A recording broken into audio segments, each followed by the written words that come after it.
Hello folks, welcome to another video at Project Reboot. Now we've had all these HP Pro 6300s in. They're all identical boxes. They've all got i5 3470s in here. So we're going to have to re-thermal paste these because they've been sitting in, they've been around for a while. So whilst we're doing that, I thought we'd do a quick video on how much paste should you really be using.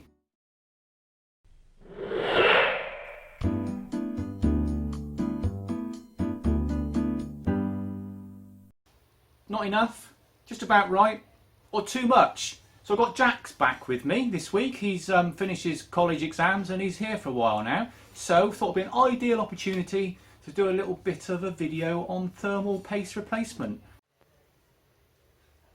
Here is inside of the ProDesk 6300. There's the heatsink cooler. So that's going to come off. Right. We're using, here's our four cases. We're going to do a tiny blob, a just about right blob, too much blob, and a cross.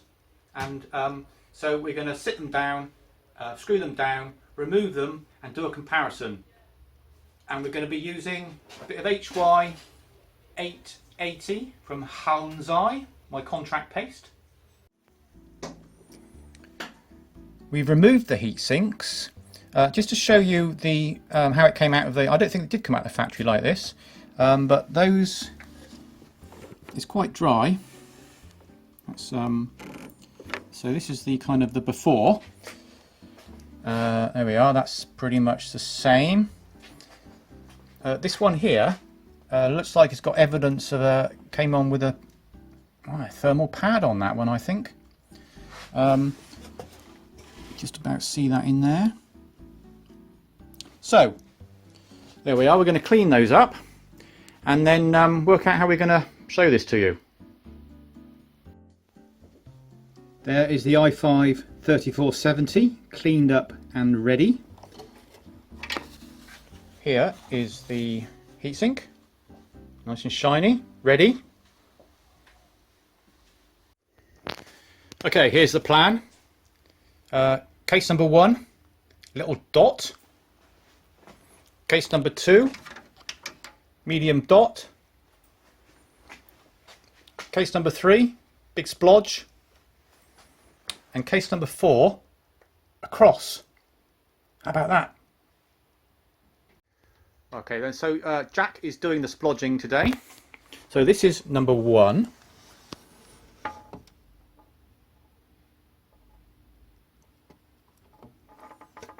Let's have a look at that. Yeah. We'll go with that little one in the middle, okay. And the next, number 2, this is a medium splodge.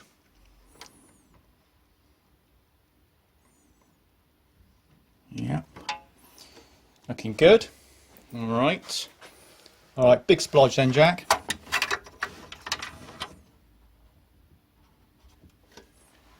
Oh yeah, big splodge. That's all right.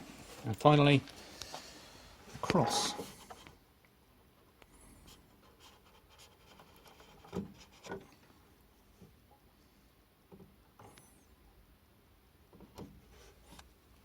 Lovely job.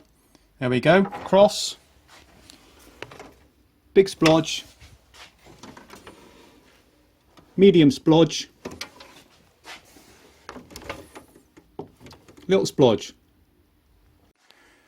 So Jack is replacing the heatsink back onto its block.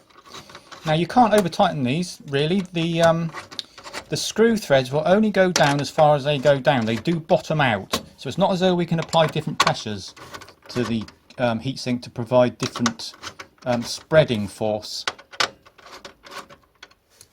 While that is going ahead, I'm going to go make myself a cup of tea. So we're having a nice cup of tea. Letting it sink in, doesn't need to be done that, but anyway, so what we're going to do is, what I think we'll do is we'll reveal the 4th one, the cross, first. Then we'll go for number 1, the little dot. Then we'll go for number 3, the big splodge. And then we'll go for number 2, which I'm thinking should be just about right. Alright Jack, let's do the reveal, shall we, on number 4.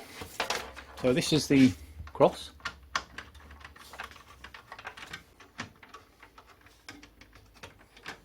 Okay, let's put it to the camera then, Jack, see what we've got. There we go. So that's an ample coverage. So the CPU is going to be like that as well. Let's have a look at CPU. Well, that's certainly ample, although it hasn't sort of splodged out over the outside the CPU, Jack, has it? So it's kind of, I don't know, is that too much or is that enough? I don't know, let you decide. I think it's a bit too much, maybe. Okay, so we're moving on to number 1, the little dot.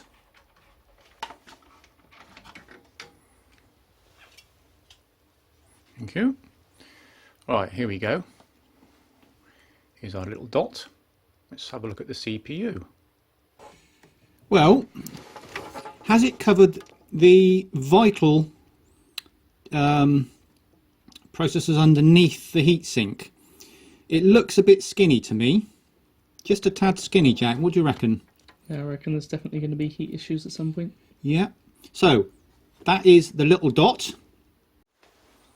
Alright, we're moving on at a rapid rate here. So now we're going to do number 3, the big splodge.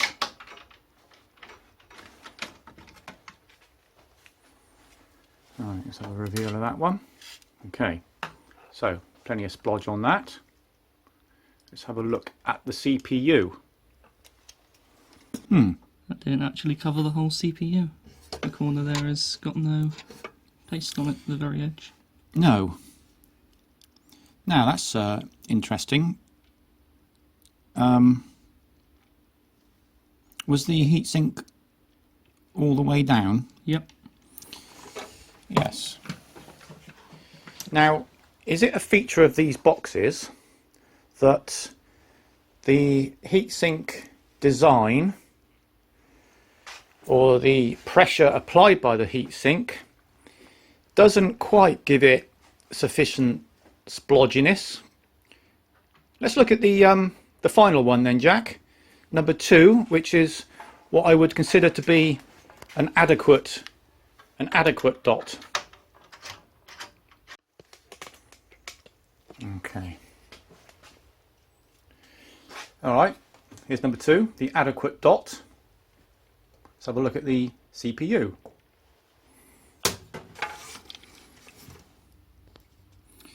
Well, it's got the main part of it, but it's not spreading as much as I thought it would, Jack. I got a feeling that these HP Pro towers, the heatsink design, as you did suggest, might have come with thermal pads originally.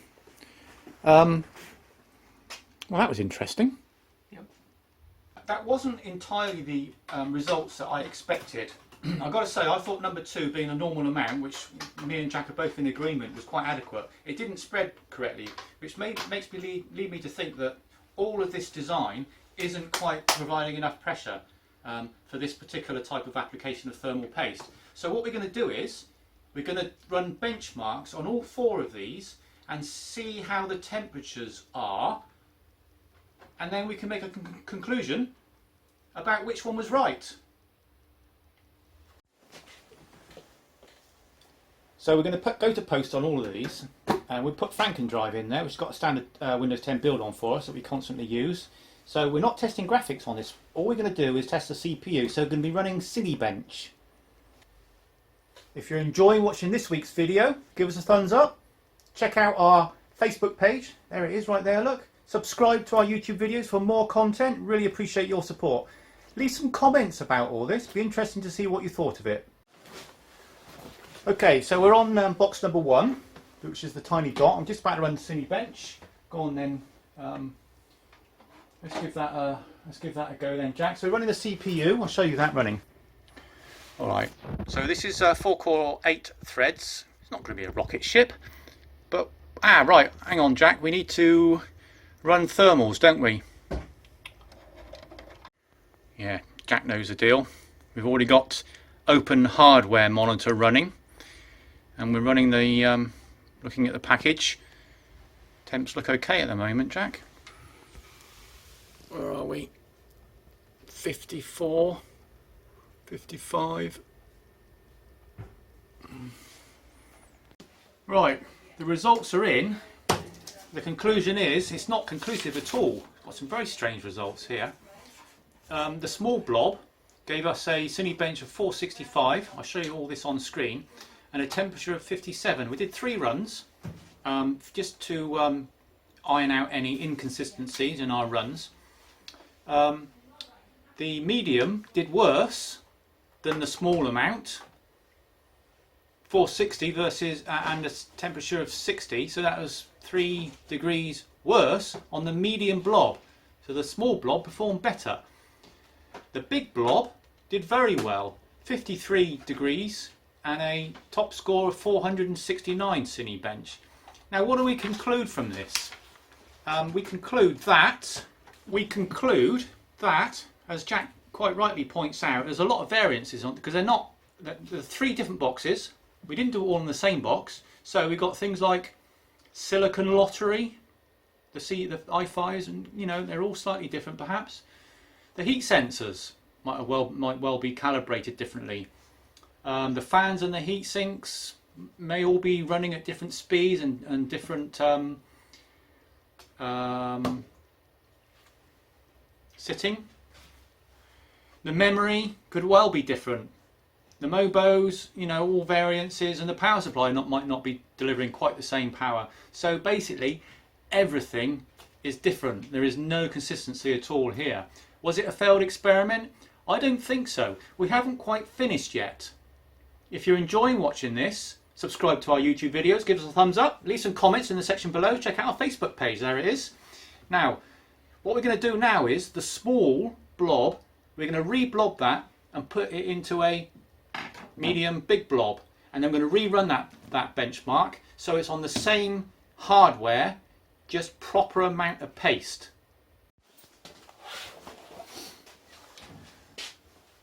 Okay, so we reran small blob with proper blob on it, came back with a worse score, Cinebench, by 1 point, 464 average, 3 run average, and the temperature went down to 56 instead of 57. So, conclusion, totally inconclusive, total waste of time probably for you as well, so thanks for sticking by that lot. Hope you enjoyed it. Give us a thumbs up if you like it, leave some comments. Thanks for watching. These boxes are going to be on sale soon, and do the whole lot. Just need to clear our racks a bit. So, see you next week. Cheerio.